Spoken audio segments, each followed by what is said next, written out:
Hey, this is John Glennon of the Tennessean. I'm here with colleague Jim Wyatt, and we are taking a look ahead to the Titans game against Kansas City this weekend. Titans are trying to win a third straight home game. They're going up against a Chiefs team that is undefeated. And now for a look at three keys to that game, here's Jim Wyatt. Yeah, I'm going to start with Ryan Fitzpatrick. Usually we start with Jake Locker. Jake Locker is obviously sidelined for this game and is out indefinitely with hip and knee injuries. And I think the key for Ryan Fitzpatrick and for the Titans is to kind of keep on keeping on. Jake Locker and the Titans offense has been perfect in regards to not turning the ball over this year. 4 games, no turnovers. Ryan Fitzpatrick steps in. It's kind of a tough act for him to follow.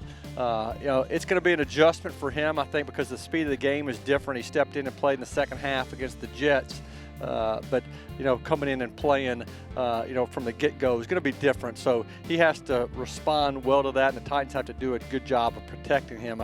Flip it over to the defensive side of the football, and I think the Titans have got to do a good job of putting some pressure on Alex Smith and forcing him into making mistakes. One of the keys for the Titans this year has been their ability to create turnovers. The Titans and Chiefs are both +9 in the turnover category. Altron Werner's been spectacular, has 6 takeaways on his own. Smith has done exactly what the Chiefs wanted him to do, and that's to come in, play smart football, get him victories. He's got 7 touchdowns, only 2 interceptions.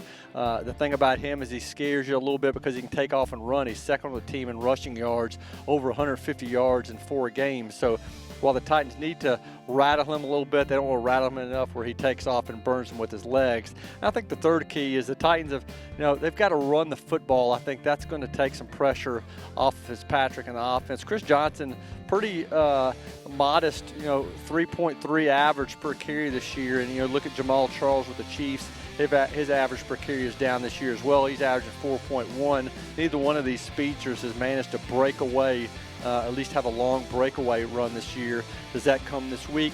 That kind of remains to be seen. But I will say this, the Chiefs have got players all over that defense that have been making plays for them, but they still have given up a NFL worst 5.5 yards per carry. So the Titans need to try to put an emphasis on the run and see where that gets them. It's going to be an interesting game at LP Field because the Titans 3-1. I think even bigger surprise, the Chiefs are 4-0. So it's going to be an interesting game to watch. Follow Tennessean.com, for Titans Insider blogs. John Glenn and I at Glenn Sports on Twitter, at Jay Wyatt Sports on Twitter. We'll be sending updates throughout the week leading up to the game and then throughout the game on Sunday. Should be a lot of news. I know John Glenn has got a story on Ryan Fitzpatrick in Friday's paper as well that'll be worth checking out. So it's going to be an interesting week here in Nashville with the Chiefs coming to town. For John Glenn, this is Jim Wyatt with the Tennessean.